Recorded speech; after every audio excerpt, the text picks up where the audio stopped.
अस्सलाम वालेकुम पाकिस्तान। मैं हूं शाज़े भट्टी और आप देख रहे हैं मेरा डिजिटल चैनल। इस वक्त अमीर बलाज कत्ल केस में जो मजीद अहम पेश रफ्त आई और जो तीफ़ी भट्ट का पुलिस मुकाबला किया गया, उसके बाद मजीद अपडेट ये है कि तीफ़ी भट्ट की लाश को उसके लवाहिकीन के हवाले कर दिया गया है और जहाँ पे इनकी रिहाइश गाह थी, जहाँ पे ये इनकी रेजिडेंस थी, लाहौर का एक इलाका है नसीराबाद, जहाँ पे तीफ़ी भट्ट का डेरा भी था और इनकी रिहाइश गाह भी थी और जो भी लोग इनसे मिलना चाहते थे यहीं पे इसी मुकाम पर जाया करते थे और वहाँ से वो बाहर नहीं निकला करते थे। इन्हीं की रिहाइश गाह पर जो है वो इनकी नमाज जनाजा अदा की गई, जिसमें कौन कौन शरीक हुआ, बड़े जो समाजी शख्सियात हैं, ताजिर हैं, क्योंकि तीफ़ी भट्ट के जो बड़े भाई हैं अज़हर भट्ट, वो भी एक ताजिरों के लीडर हैं और इसी के साथ साथ जो उनके ताल्लुकात के उनके दोस्त अहबाब थे तमाम तर जो है वहाँ पे शरीक हुए। बड़ी तादाद में लोग थे जो कि वहाँ पे शरीक हुए और 12 अक्टूबर शाम 4 बजे के करीब जो है वो इनकी नमाज जनाजा अदा की गई और इसी के बाद उनको वहीं पे मुकामी जो कब्रिस्तान है वहाँ पे इनकी तदफीन कर दी गई। दूसरी एक बड़ा मसला जो है वो ये सामने आ रहा है कि गोगी भट्ट इस वक्त कहाँ पे है। एक तरफ लोगों का ये ख्याल है कि पुलिस के पास गोगी भट्ट है, उनकी हिरासत में है, कुछ लवाहिकीन है उनका भी ये ख्याल है कि गोगी भट्ट पुलिस की हिरासत में है, जबकि कुछ का ये भी ख्याल है कि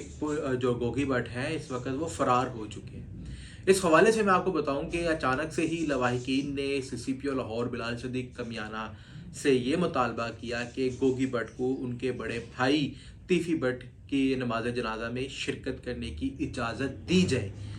इस स्टेटमेंट और इस मुतालबे के मुताबिक ये तासुर गया कि वाकई गोगी भट्ट जो है वो पुलिस की हिरासत में है। जैसा कि मैंने आपको पिछली वीडियो में बताया था कि मुमकिन तौर पे जो ज़राए से मालूमात मसूल हो रही है, गोगी भट्ट को पहले से ही पुलिस अपनी हिरासत में ले चुकी है और गोगी भट्ट जो है वो इस वक्त अबूरी ज़मानत पर थे अदालत की तरफ से, लेकिन अभी तक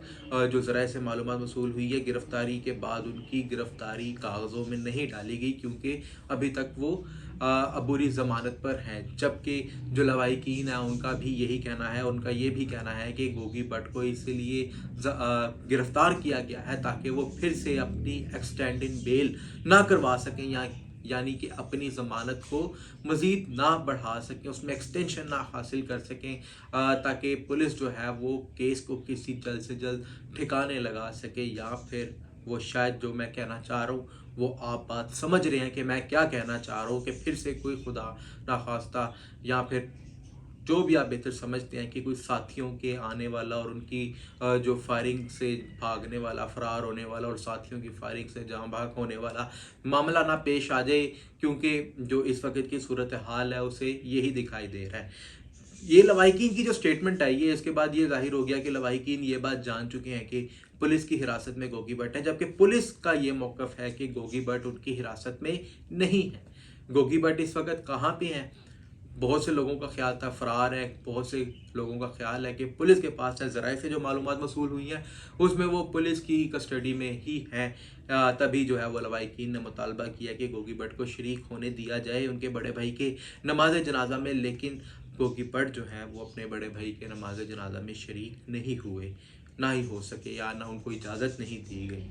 तो ये तमाम तर सूरत हाल है। अब अगला नंबर आने वाला है गोगी भट्ट का, यूं भी कहा जा रहा है और हो सकता है कि गोगी भट्ट जो है वो किसी तरीके से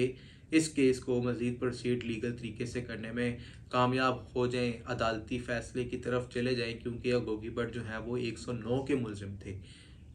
और उन पे ये इल्ज़ाम था। ये गोगी भट्ट वही हैं जिनको साबिक डीआईजी लाहौर जो इमरान कीश्वर थे उन्होंने अपनी तफ्तीश में बेगुनाह करार दे दिया था, लेकिन अचानक फिर से जेआईटी की जो तब्दीली है इसके अंदर की जाती है, तफ्तीश फिर से खुलती है तो गोगी भट्ट इसी तफ्तीश के अंदर जो है वो गिल्टी हो जाते हैं। जो किरदार इस केस के अंदर तीफ़ी भट्ट का रहा है वो उस तरीके से शायद गोगी भट्ट का नहीं रहा। मुमकिन तौर पे इसी वजह से मुमकिन तौर पे कि गोगी भट्ट को शायद इस हद तक की रिलैक्सेशन मिल सके, लेकिन जो सीसीडी जिस तरीके से हरकत में आ चुकी है, एक्शन करती जा रही है और किसी भी जुराइम की दुनिया से ताल्लुक़ रखने वाले अफराद को इजाज़त नहीं दे रही, उनको सुकून से जीने नहीं दे रही, तो यकीनी तौर पे ये भी हो सकता है कि साथियों की छुड़वाने आए, फिर फायरिंग हो गई, फिर जाँ भाग हो गए, तो ये वाला मामला दोबारा फिर से पेश ना आ जाए। अलबत्ता आने वाले तमाम तर अपडेट से मैं आपको आगाह करता रहूँगा। मेरे साथ ही जुड़िए रहिएगा। अपने मेज़बान शाज़िब भट्टी को इजाज़त दें। अल्लाह ने के